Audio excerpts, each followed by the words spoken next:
Hello, my paper peeps. Today I want to share with you how I decorate my scrapbooks and journals, more specifically, the front cover of my Land and Sea Junk journal. And I'm really excited because I used more than just purchased items. I used things that I found on my travels, some repurposed items from things that you wouldn't normally use in your crafting, but I just want to share all that with you. So let's get to the craft room. If anyone knows me, I love using Sculpey clay, which is not an air dry clay, but it's one that you bake in the oven. And I love using this to create multiple things. And most of the time I use them for the tags that stick outside of my junk journals. And sometimes some of the ephemera inside my journals. But today I want to share with you how I'm going to create this coral reef for the cover of my book, using these clays. And I might use all of them, I might use only a few of them, just depends really on how I want to do this. But I did take a lot of the inspiration from Catherine. She's an amazing artist that creates coral reefs. So yeah, I'm just kind of taking a page from what she does, but then incorporate some of my own little things, because the one thing I like to do is mix it up. I will be using clay, I'll be using beads, I'll be using some other elements in there because I don't want it all to be clay. I really want it to be a mishmash of everything that I've created, everything I've found when I was on my travels, all that fun stuff. So let's get started. Now, one of the things I do when I'm using Sculpey is I actually have this really old, it's called Baker's Secret. It's just an old baker's, a cookie tray. And I think I like it because it's small. And most of my clay creations are, I don't do very much. So I like the small tray here. We'll use this.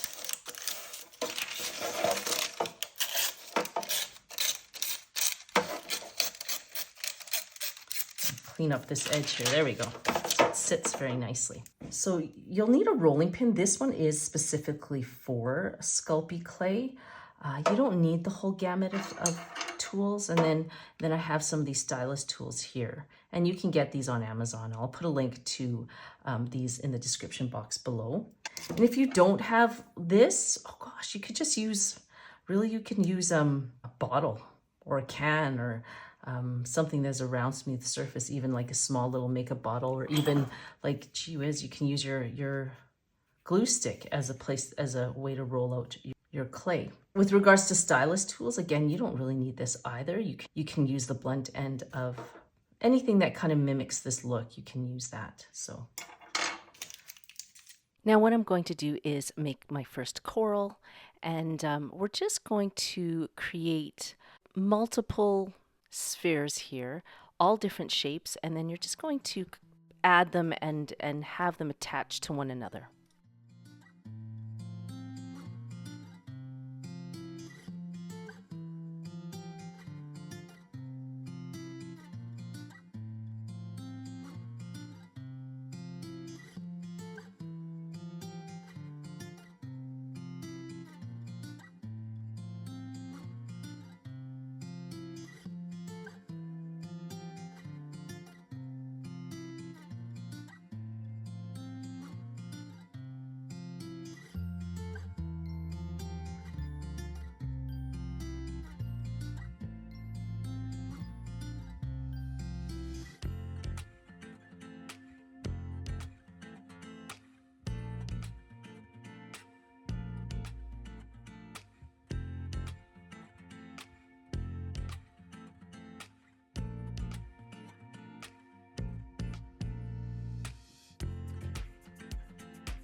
Now this is a large piece of polymer clay, so we're going to put it in the oven at 275 degrees Fahrenheit for about 30 minutes.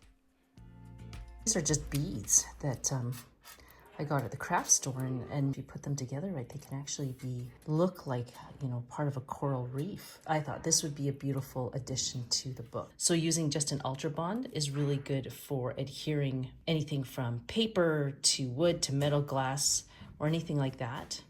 And it dries clear, so I think it's really good. I am using some of my ephemera here, so sometimes instead of just adding it straight to the book, you know what, adding it to some ephemera is really good so that it's actually sitting on something before you actually add it to the book. So I'll just add it to this.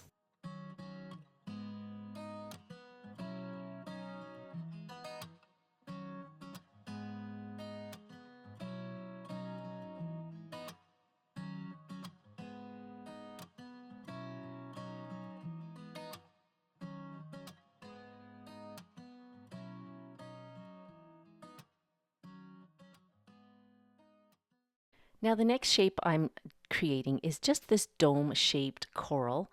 I'm finding that everything is getting really bulky, so we're just going to make this one a little flatter, but still has a three-dimensional effect to it. Once you've created this dome-like effect, you can actually use the blunted end of a pen, or if you like polymer clay creations, you might want to invest in the polymer clay toolkit, which this one I found on Amazon, and I'll put a link to this in the description box below. But this is just one of the blunted ends of the one of the polymer clay tools, and it's perfect for creating these little mini holes. And you don't want perfect circles. You want to kind of push the edges in a little bit to kind of create more irregular shapes rather than perfect round potholes. But in the end, it's your creation. Create what you want.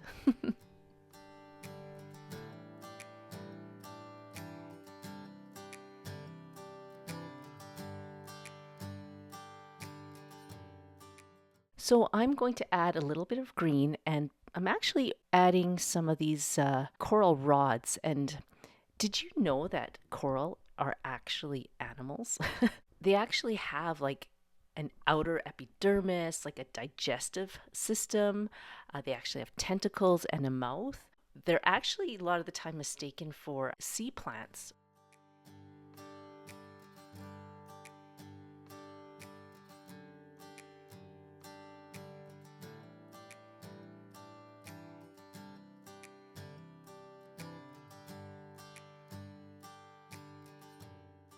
So I'm going to add a little bit of purple in the form of more of a tubular kind of coral, similar to the white ones that I made at the beginning, but these ones will be a lot more stout. Again, we're just trying to create different lengths, different shapes, different gradients within the actual book cover, just to kind of mimic what you see in the ocean.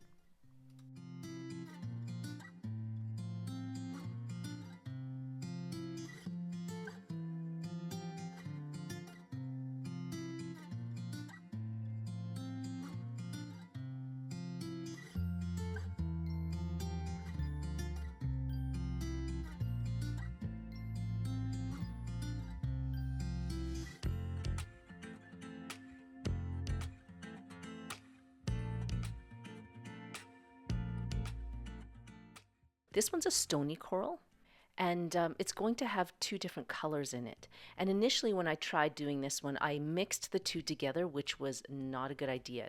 The colors actually start to mix and change, and I didn't want that. And so what I'm going to do is just put them together, but place them in separately this way, so I get the look that I want to achieve here. And it's more of like a two-toned effect, rather than kind of a marble effect, which I was getting when I actually started to blend them together. That's not what I wanted. So here I'm just going to just roll the darker color into a tube and then just place it directly on the lighter color like this.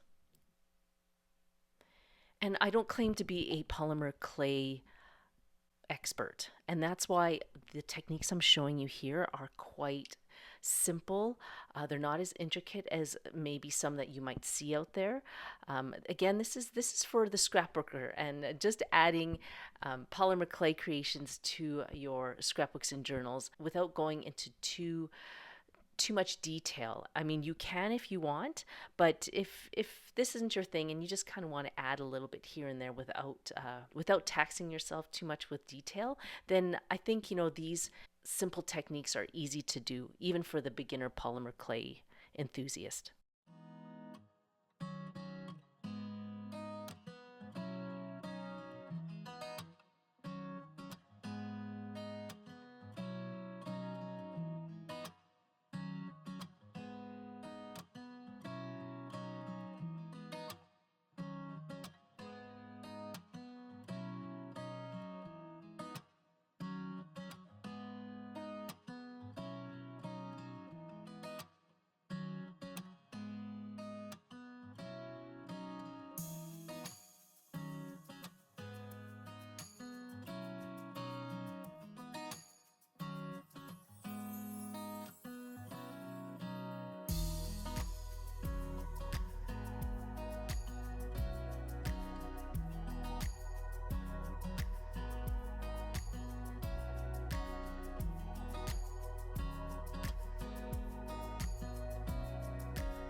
Okay, everything's come out of the oven, and now it's time to put everything together.